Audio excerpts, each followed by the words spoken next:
जय हिंद दोस्तों, स्वागत है आपका से कंसेप्ट एजुकेशन पे। आइए, जो मगध का उत्कर्ष में बच गया था हम लोग को आज उसका पूरा कर लेते हैं। मगध का उत्कर्ष टॉपिक आज हम लोग को खत्म हो जाएगा। और मगध का उत्कर्ष में हर एक वंश में सिर्फ एक शासक बच गया था, उदयीन। कौन? उदयीन। उसको कवर कर लेते हैं। उसके बाद शिशुनाग वंश और उसके बाद नंद वंश। क्या? उसके बाद नंद वंश और नंद वंश के बाद नंद वंश के अंतिम शासक होते हैं कौन? धनानंद। और धनानंद को चंद्रगुप्त मौर्य हराते हैं चाणक्य की सहायता से। जो चाणक्य वाला कहानी आप लोग जान ही रहे होंगे। चाणक्य के सहायता से क्या चाणक्य अपना चाणक्य नीति लगाते हैं। क्या? चाणक्य नीति लगाते हैं और धनानंद को हरा देते हैं।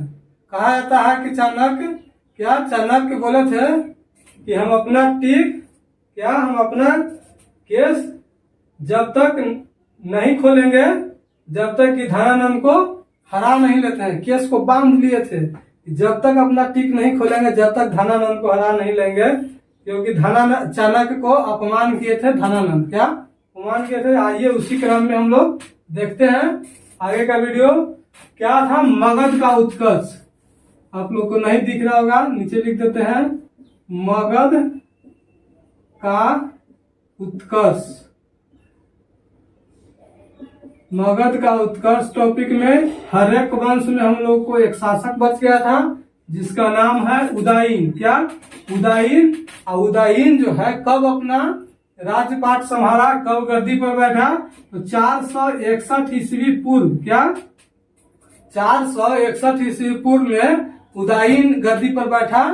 और क्या 461 ईस्वी पूर्व उदयीन गद्दी पर बैठा। और उदयीन से सिर्फ एक ही क्वेश्चन पूछता है कि पटना की स्थापना कब कौन किया था? यानी पाटलिपुत्र की स्थापना कौन किया था? तो उदयीन।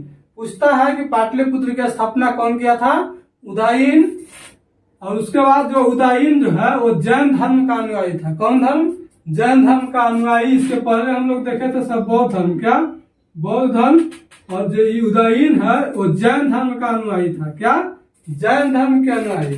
तो लगभग उदयीन कब बैठा? 461 ईस्वी पूर्व पाटलिपुत्र की स्थापना किया और ये जैन धर्म का अनुयायी था। सिर्फ ही 3 बिंदु को याद रखना हर एक वंश में। और हर एक वंश का अंतिम शासक कौन था? उदयीन का पुत्र नागदशक। कौन? उदयीन का पुत्र जो है नागदशक, वो हर एक वंश का अंतिम शासक था। और उसके बाद जो है नागदशक के बाद अपना अलग शिशुनाग वंश की स्थापना होता है। जो कौन करते हैं? शिशुनाग। कौन? नाग वंश की स्थापना, शिशुनाग वंश की स्थापना कौन करते हैं? उसके संस्थापक कौन है? शिशुनाग। उसके बाद उसका राजधानी, शिशुनाग की राजधानी जो है वैशाली ले आते हैं। शिशुनाग जो शासक थे अपना राजधानी को पाटलिपुत्र से हटा करके पटना की स्थापना करके उदयीन अब पटना को अपना राजधानी बनाया था। और उसके बाद क्या कि पाटलिपुत्र से हटा करके ये अपना राजधानी वैशाली लेके चले जाते हैं। कहाँ? वैशाली। क्यों? क्योंकि उस समय पटना की स्थापना किए थे सारा शासक किसको चाहता था? उदयीन को चाहता था। तो उदयीन यानी नागदशक को चाहता था, फिर उसके पुत्र को नागदशक को। और जब नागदशक को हरा करके उनको मार करके शिशुनाग अपना शिशुनाग वंश की स्थापना करता है, तो उसी के चलते उस क्षेत्र को हटा करके अपना राजधानी दूसरा क्षेत्र में स्थापित किया। और फिर जब देखिएगा जब शांत हो जाएगा सब तो फिर पटना लेके चल जाएगा। क्या? पटना लेके चल जाएगा। तो उसी क्रम में शिशुनाग अपना राजधानी कहाँ रह गया था? वैशाली में। कहा? वैशाली में। और शिशुनाग ने अवंती को मगध में मिला लिया था। क्या? शिशुनाग अवंती को अपने मगध साम्राज्य में मिला लिया था। अवंती। क्या? अवंती हम लोग महाजनपद पढ़ते देखे थे। अवंती को अपने साम्राज्य अपने राज्य में मगध में मिला लिया था। कौन? शिशुनाग। पूछेगा कि अवंती को मगध में किसने मिलाया? तो शिशुनाग। उसके बाद शिशुनाग का उत्तराधिकारी आता है कालाशोक। कौन? कालाशोक। कालाशोक जो है शिशुनाग का उत्तराधिकारी है। क्या है? उत्तराधिकारी। और राजधानी ये पूना फिर पटना लेके चल जाते हैं। कहा? पूना फिर पटना लेके चल जाते हैं। देखे थे कि क्या शिशुनाग वैशाली में लेके चला राजधानी। अब वैशाली से फिर क्या किए? कि फिर पाटलिपुत्र लेके चल गए कौन? कालाशोक। कौन? कालाशोक अपना राजधानी को पाटलिपुत्र लेके चल गया। और कालाशोक के समय ही क्या हुआ था? द्वितीय पौध सभा, द्वितीय पौध संगीति कालाशोक के समय ही। तो कालाशोक से भी सिर्फ 3 बात याद रखना है। क्या? सिर्फ 3 बात याद रखना है कि कालाशोक शिशुनाग का उत्तराधिकारी था, और उसके बाद फिर वो पुनः राजधानी को पटना लेके चल गया, पाटलिपुत्र लेके चल गया। जो शिशुनाग जो थे वैशाली लेके गए थे अपना राजधानी, वो पुनः फिर पटना लेके चला कौन? कालाशोक।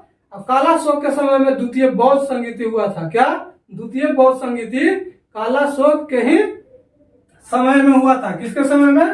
कालाशोक में। देखे थे हम लोग पढ़े थे क्या? आ का अक, क्या? अजात शत्रु, जो हम लोग पीछे पढ़े। अब क से का से कालाशोक, क्या? कालाशोक। तो देखिए प्रथम बौद्ध संगीति, द्वितीय बौद्ध संगीति, द्वितीय बौद्ध संगीति यानी द्वितीय बौद्ध संगीति के समय कौन थे? राजा कालाशोक थे। कौन? कालाशोक थे। तो कालाशोक से 3 बार शिशुनाग का उत्तराधिकारी अपना राजधानी को पुनः फिर पाटलिपुत्र ले गया, और फिर द्वितीय बौद्ध सभा भी कालाशोक के ही समय हुआ था। उसके बाद फिर आता है नंद वंश। क्या? नंद वंश। हर क्या मगध के उत्कर्ष में क्या नंद वंश पढ़ते हैं हम लोग। नंद वंश के संस्थापक महापदम नंद थे। कौन? महापद नंद थे, जो नंद वंश के स्थापना किए थे। और इसने क्या किया था कि कलिंग पर विजय प्राप्त किए थे, कलिंग को जीत करके मगध में मिलाए थे। कौन? महापद नंद। नंद वंश की स्थापना कौन किए थे? महापद नंद। महापद नंद एक शक्तिशाली शासक थे, उसने कलिंग को जीत करके अपने साम्राज्य मगध में मिला लिया था। पुराणों में पुराणों में महापद नंद को क्या? महापद नंद को परशुराम का दूसरा अवतार बताया गया है। कि जो परशुराम थे पहला अवतार लिए थे, दूसरा अवतार में महापद नंद है एकदम सबसे शक्तिशाली शासक। क्या? सबसे शक्तिशाली शासक महापद नंद। कौन? महापद नंद। महापद नंद ने ही कलिंग पर विजय प्राप्त करके कलिंग को अपने साम्राज्य मगध में मिला लिया। और वो क्या? पुराणों में महापद नंद को क्या कहा गया कि परशुराम का दूसरा अवतार बताया गया है। और नंद वंश का अंतिम शासक धनानंद था। क्या? नंद वंश का अंतिम शासक धनानंद था। और धनानंद जो थे वो सिकंदर के समकालीन थे। जो इस समय सिकंदर आए थे उनके समकालीन थे धनानंद। उसके बाद देखिएगा सिकंदर, हम लोग का अगला टॉपिक आएगा, सिकंदर पढ़ेंगे। तो क्या है कि धनानंद को अपने दरबार में, जो धनानंद थे अपने दरबार में चाणक्य को बेइज्जती कर दिए थे। क्या? बेइज्जती कर दिए थे। तो वहीं पर ही अपना टीक को बांध लिए थे चाणक्य। चाणक्य नीति देखिएगा, पढ़िएगा। चाणक्य वहीं पर ही अपना टीक को बांध लिए थे और कहे थे कि जब तक तोरा ये हम राजा के शांत नहीं कर देते हैं, जब तक तुमको राज हम नहीं छीन लेते हैं, जब तक ये अपना टीक नहीं खोलेंगे। और उसी क्रम में देखिएगा कि चंद्रगुप्त मौर्य, क्या उसी समय में चंद्रगुप्त मौर्य को पढ़ा लिखा करके, शिक्षा दे करके वो अपना धनुर्धार यानी पूरी तरह से उनको राजा बना देते हैं। और तब क्या करते हैं कि धनानंद को चढ़ाई, क्या मगध को चढ़ाई करवाते हैं, धनानंद को हरा देते हैं। क्या चाणक्य जो है यानी चंद्रगुप्त मौर्य जो है चाणक्य की सहायता से धनानंद को हरा देता है। और उसके बाद नंद वंश के बाद मौर्य जो है चंद्रगुप्त मौर्य, वो मौर्य वंश की स्थापना करता है। क्या मौर्य वंश की स्थापना करता है, जो अगला वीडियो में हम लोग मौर्य वंश पढ़ेंगे। आइए इसको एक बार फिर से रिवाइज कर लेते हैं ताकि वीडियो में ही याद हो जाना चाहिए। वीडियो में ही याद, कॉन्सेप्ट यानी कॉन्सेप्ट, इसके कॉन्सेप्ट एजुकेशन यानी कॉन्सेप्ट हम लोग को सीखना है। कॉन्सेप्ट क्या है कि मगध का उत्कर्ष में हम लोग देख लिए थे राजा, और राजा देख लिए थे बिंबिसार, उसके बाद अजातशत्रु, उसके बाद आता है हम लोग पिछला वीडियो में पढ़ लिए हैं।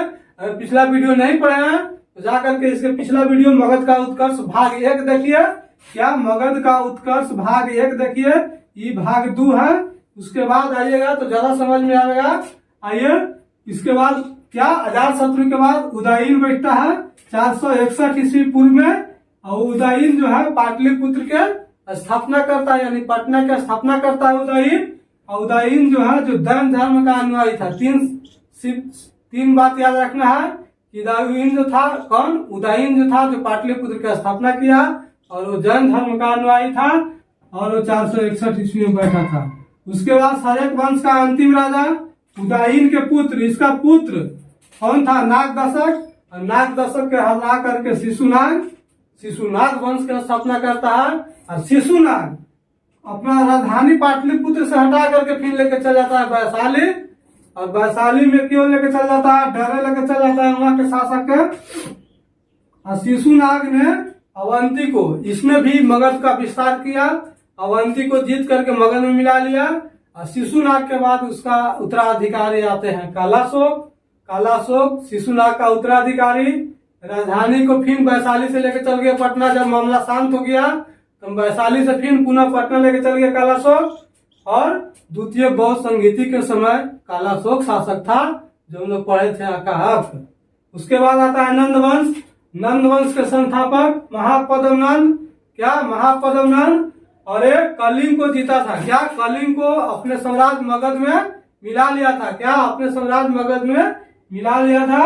अब पुराणों में महापद्मनंद को परशुराम का दूसरा अवतार यानी महापद्मनंद सबसे शक्तिशाली शासक था, इसीलिए पुराणों में उनको महापद्मनंद को परशुराम का दूसरा अवतार बताया गया है। और नंद वंश का अंतिम शासक धनानंद था, जो सिकंदर के समकालीन था। जो धनानंद जो थे, जो चाणक्य के बेइज्जती कर दिए थे, तो चाणक्य अपना टीक बांध लिए थे, तो कहे थे कि जब तक तुमको हम राजगद्दी से नहीं हटाएंगे, जब तक ये टीक नहीं खोलेंगे। और उसी क्रम में चंद्रगुप्त मौर्य को पूरा शिक्षा देते हैं और धनानंद को चंद्रगुप्त मौर्य हरा देता है। और उसके बाद मौर्य वंश की स्थापना होता है, जो हम लोग मौर्य वंश अगला वीडियो में देखेंगे। उम्मीद करते हैं वीडियो पसंद आ रहा होगा। अगर वीडियो पसंद आ रहा है तो वीडियो को लाइक जरूर करें, शेयर करें और चैनल को सब्सक्राइब जरूर कर लें। धन्यवाद।